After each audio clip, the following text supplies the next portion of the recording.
May 3rd, 1946. It was a night that would haunt Texarkana for generations. In the darkness, somewhere on the edge of a lonely farm field, two gunshots pierced the quiet. The bullets shattered the living room window of Virgil Stark's farmhouse, striking him down instantly. His wife, Katie, desperately tried to call for help, only to be shot herself twice as she held the telephone. Bleeding, barely conscious, she managed to escape, stumbling into the night for help. By the time neighbors arrived, the attacker had vanished, gone as if he'd never existed. But this was not the first time terror had paid a visit to Texarkana. In the weeks before, young couples parked along secluded lovers' lanes had been attacked by a figure lurking in the shadows. Survivors spoke of a man with a white sack over his head, flashlight in hand, an anonymous hunter in the moonlight. Who was he? And why did he target the innocent, then disappear without a trace? These questions would send a wave of fear through a community already trying to rebuild after the war. Was it a single predator, methodically stalking his prey?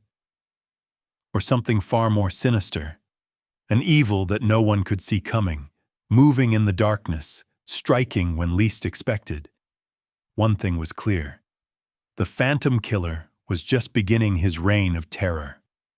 And as the sun rose over Texarkana, neighbors locked their doors, loaded their guns, and prayed that they wouldn't be next.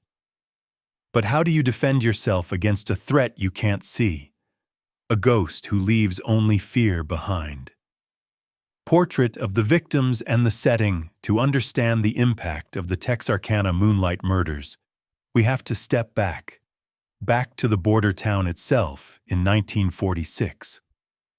Texarkana straddled the line between Texas and Arkansas, a community split by state borders but united by daily life. It was a time when the scars of World War II were still fresh. Families were trying to return to normal, hoping for peace after years of hardship and uncertainty. But that hope was shattered when violence crept into the lives of ordinary people. The victims, at first, seemed to have little in common, except for being in the wrong place at the wrong time.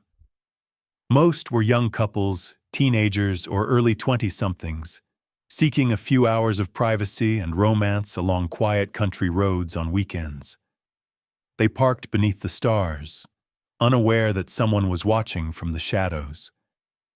And then came the attack on Virgil and Katie Starks, a middle-aged couple living far outside town.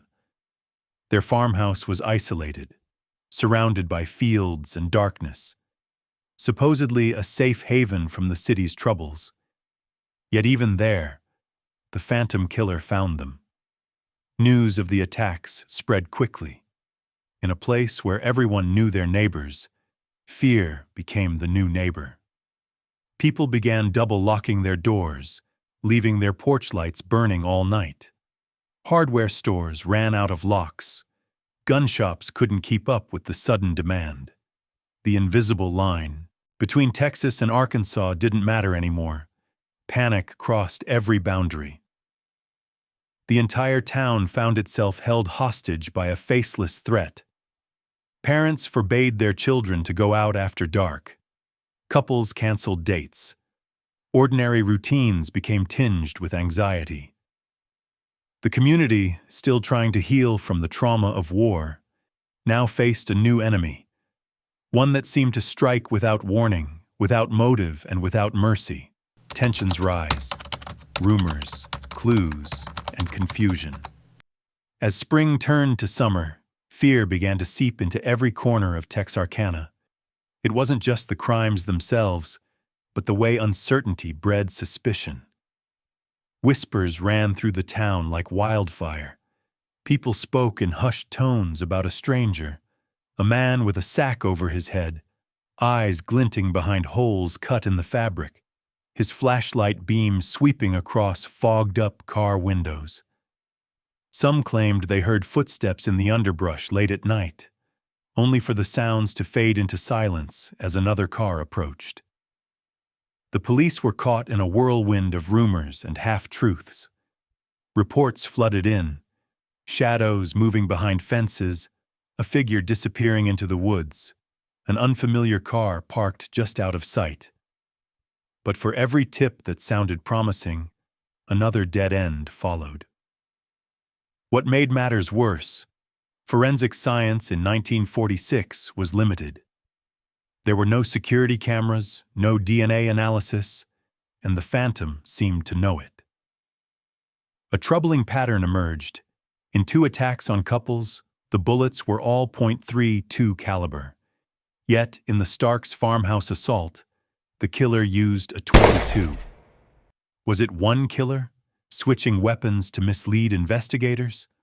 Or were there 2 predators stalking Texarkana, each with their own twisted motives? Panic began to warp the truth. People started to confess to crimes they couldn't possibly have committed, hoping, perhaps, for attention or just to end the anxiety that gripped the town. Investigators found themselves buried in confessions, theories, and wild speculation, but hard evidence was always just out of reach. The lines between fact and rumor blurred. Some wondered, was the killer someone they knew? A neighbor? A returned soldier haunted by war? The sense of community that had defined Texarkana now gave way to suspicion. Every flicker of light in the night, every stranger's face, became a reason to worry. And through it all, the phantom killer stayed one step ahead, leaving fear and only fear in his wake. The night it happened, a timeline of terror. The string of attacks that would become known as the Texarkana Moonlight Murders began on a cold February night, February 22nd, 1946. Jimmy Hollis and Mary Jean Larry parked along a deserted stretch outside town, just looking for a little privacy. Out of nowhere, a blinding flashlight cut through the darkness. A masked man, face hidden behind a crude white sack, ordered them out of the car. What happened next would set the pattern for the weeks to come. Jimmy was beaten so severely that his skull fractured, while Mary Jean was assaulted and left traumatized, but both survived. Their description of the attacker, a man with a white mask and a flashlight, would haunt the case. A month later, on March 24th, tragedy struck again. Richard Griffin and Polly Ann Moore were found in their car along another lover's lane. Both had been shot in the head with a .32 caliber pistol. There were no witnesses, no fingerprints, just shell casings left behind. The town's nerves were already frayed, but this time, fear gave way to dread. April 14th brought yet another tragedy. Paul Martin and Betty Jo Booker disappeared after a local dance. Their bodies were discovered miles apart. Paul shot 4 times, Betty Jo twice, her saxophone case found nearby. The weapon matched the earlier shootings. The killer had escalated, striking farther and with chilling precision. Then, on May 3rd, the violence came home. Virgil and Katie Starks, a quiet farming couple, were targeted in their own living room. 2 shots killed Virgil instantly through the window.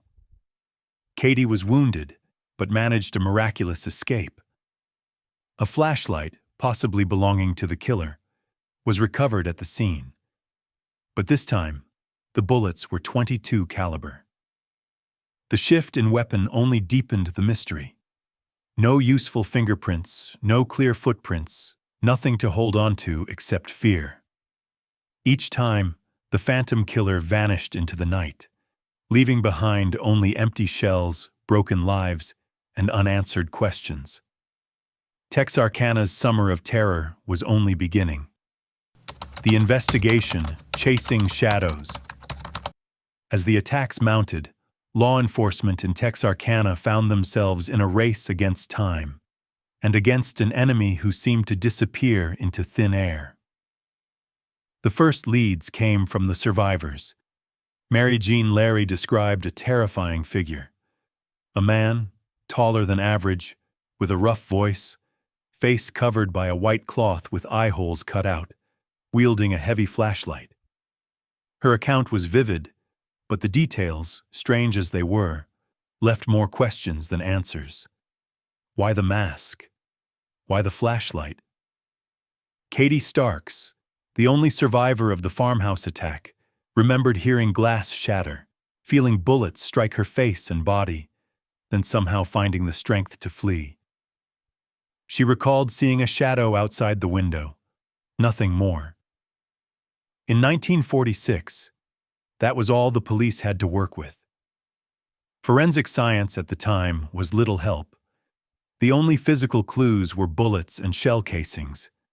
Ballistics experts linked the two lovers' lane shootings by caliber. Both used a .32 pistol. But the Starks attack, with its .22 weapon, muddied the water. Was the Phantom changing weapons to throw investigators off his trail? Or had a copycat taken advantage of the panic? Evidence gathered, flashlight, shell casings, tire tracks, proved frustratingly vague. No fingerprints, no DNA, not even a reliable shoe print. Every object seemed wiped clean, and the killer left no trace of himself behind. In the absence of hard evidence, wild theories flourished.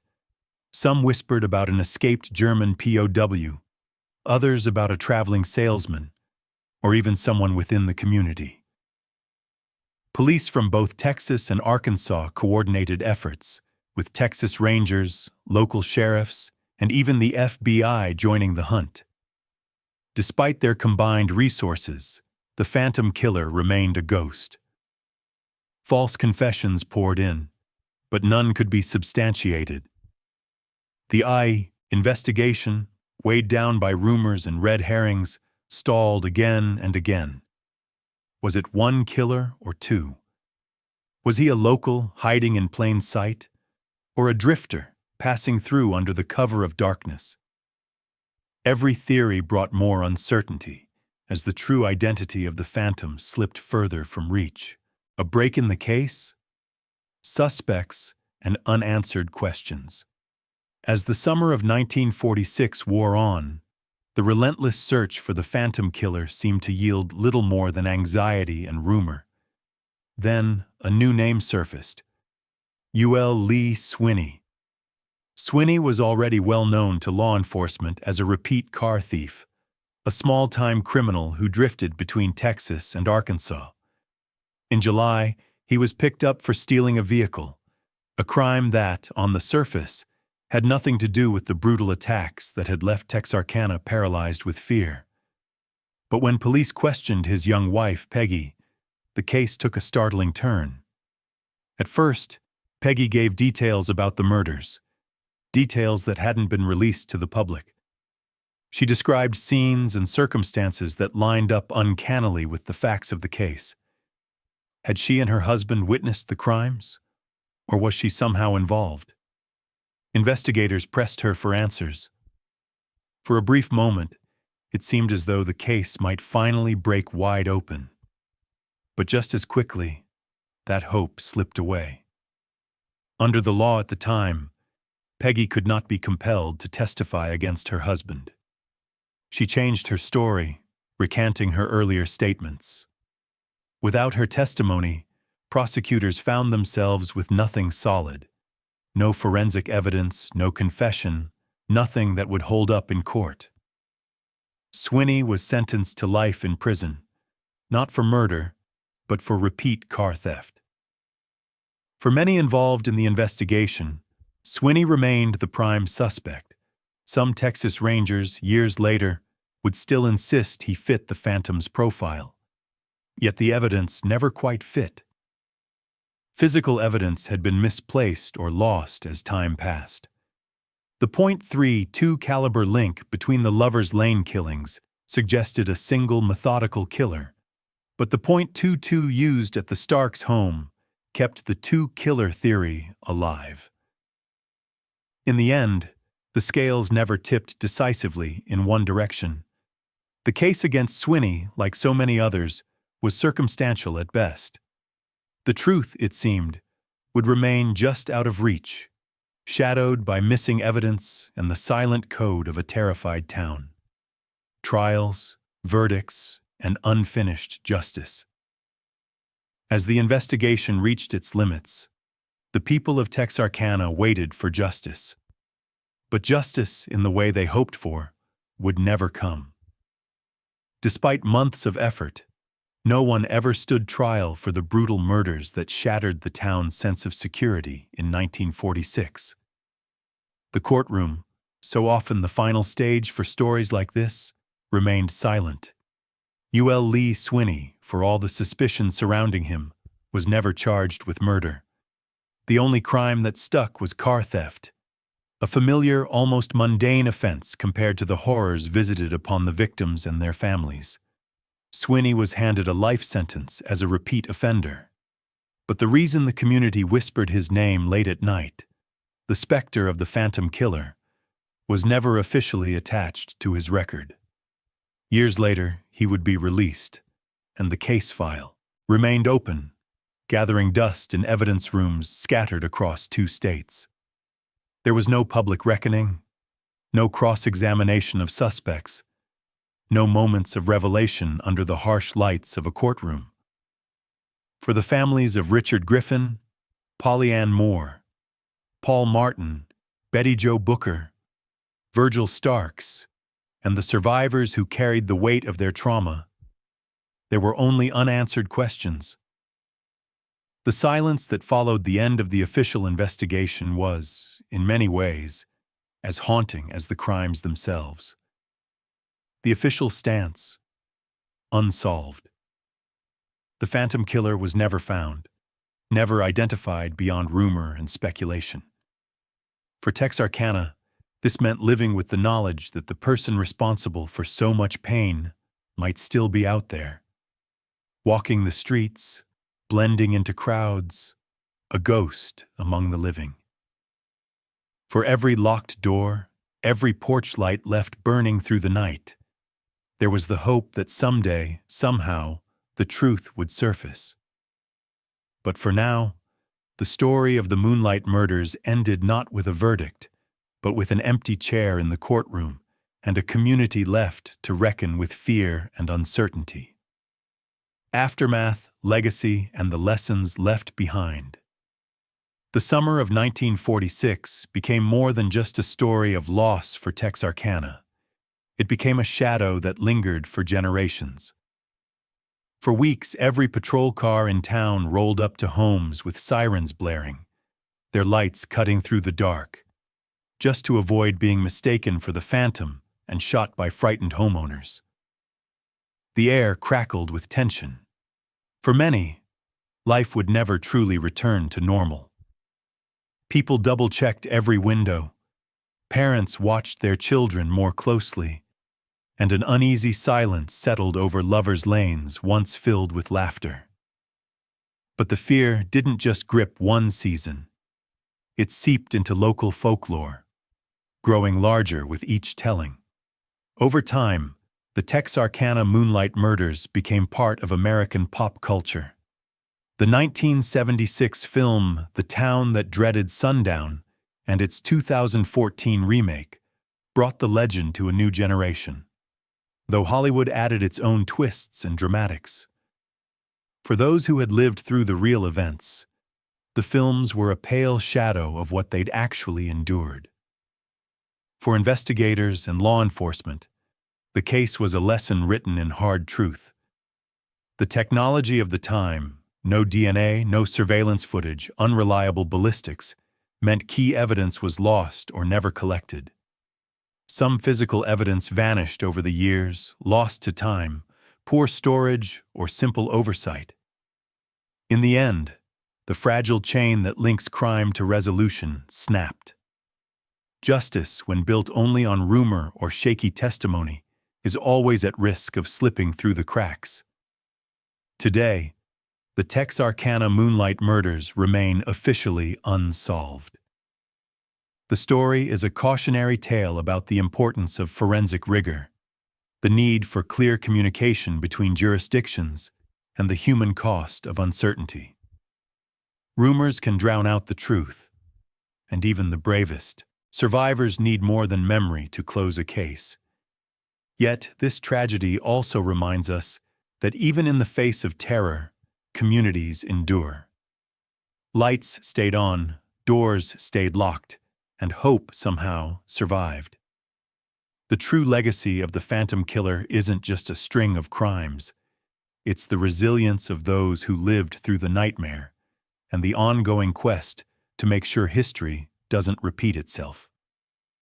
The Texarkana moonlight murders of 1946 left a quiet border town in a grip of fear. Over just a few months, an unknown assailant targeted young couples and a farming family, slipping away each time without a trace. Despite a sweeping manhunt, suspect interrogations, and national headlines, no one was ever convicted for the brutal crimes. The case remains unsolved, haunting Texarkana and true crime enthusiasts to this day, a stark reminder of how quickly safety can vanish and how elusive justice can be. If this case left you with questions, you're not alone. Like and follow our channel to explore more unsolved mysteries, and let us know in the comments. Who do you think was the Phantom Killer? Your voice could shed new light on history's darkest secrets.